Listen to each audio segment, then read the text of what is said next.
وبرنامجكي dhaqanka iyo hiddaha ee laanta af Soomaaliga ee VOA-da.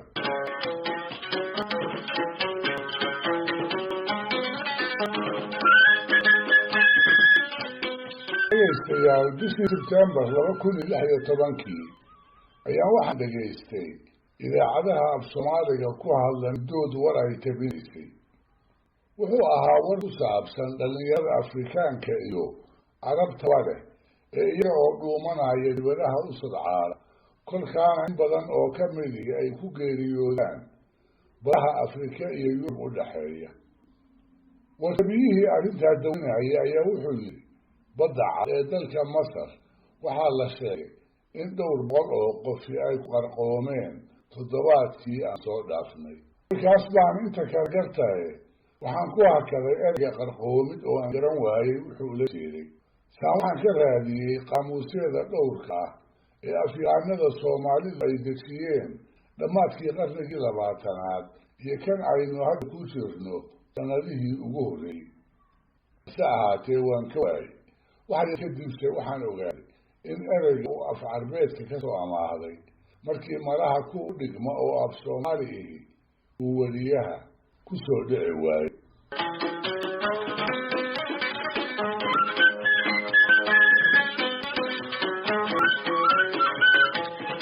erayada haddaba loo baahnaa in warkaas oo kale uu wariyuhu ku tabiyaa waa laba midkood.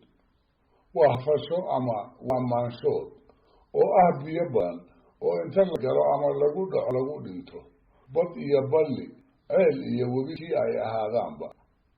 sidaas darteed waxaa weedhiisu sax ahaan lahayd hadduu odhan lahaa badda cad ee dalka Masar waxaa la sheegay in dhowr boqol oo qofi toddobaadkii aan soo dhaafnay ay ku hafeen ama ay ku maanshoodeen. in sidaasi hagaagsan tahay waxaa markhaati looga dhigan karaa culimadii hore ee Soomaaliyeed siday u laqbayn jireen aayadaha qur-aanka kariimka ah kuwooda ka hadla habkii fircoonka nebi muuse iyo ciidamadiisii loo ciqaabay. tusaale ahaan u soo qaado aayadda 65aad iyo tan xigta ee 66aad ee suuradda maansayahanada.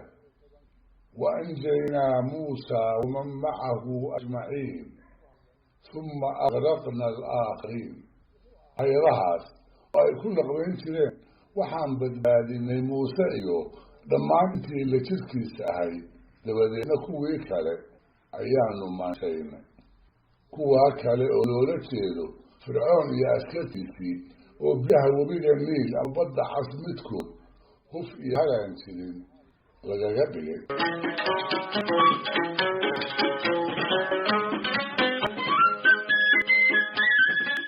waa tahay xilli ciyaareedkii horyaalka kubadda cagta ee Ingiriisku markuu bilaabanayay ayaa wareegayaasha midkood laga waristay.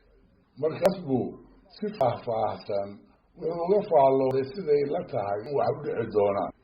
ugu dambaystiina isaga oo ka hadlaaya kooxaha lagu kala magacaabo Chelsea iyo Arsenal ayuu hadalkiisii wuxuu ku soo gabagabeeyey sida la og yahayna labadaa kooxood weligood xifaaltan baa u dhexeeya.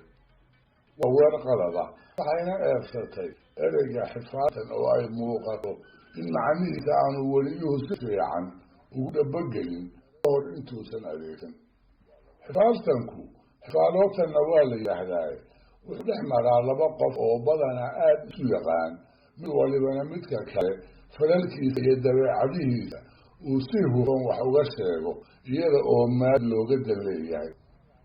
waxaa la isku xifaaleeyaa sheekooyin gaagaaban oo aan turxaan lahayn, mararka qaarkood aan run ahayn, looguna talagalo in dadka lagaga qosliyo.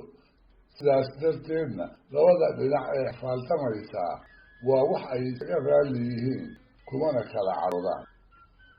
mararka qaarkood xifaaltanku wuxuu dhex maraa laba tol ama laba jilib oo degaan ahaan deris ah aadna isaga warhaya, kuwaasoo iska xifaaleeya hababka noloshooda, xoolaha ay dhaqdaan, xiriirka qoyskooda, sawda iyo afguriga uu mid waliba ku hadlo iyo wixii soo raaca.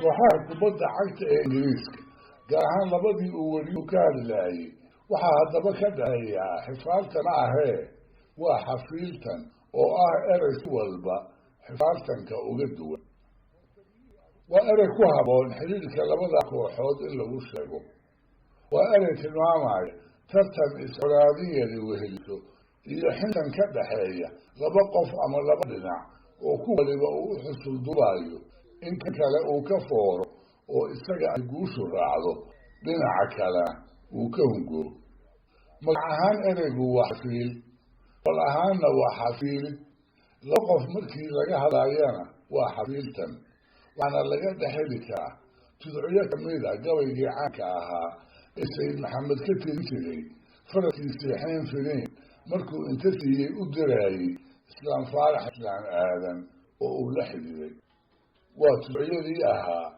إنان كو حفويان تعالى قيل حواد بداني كميال حوادان لها حوسي مريه مركات سحين فنين لما عضي وان كاحنون سري والمانو حلقي قاكي وإلا وحوتو بايه وحان كو وحوتو بيابا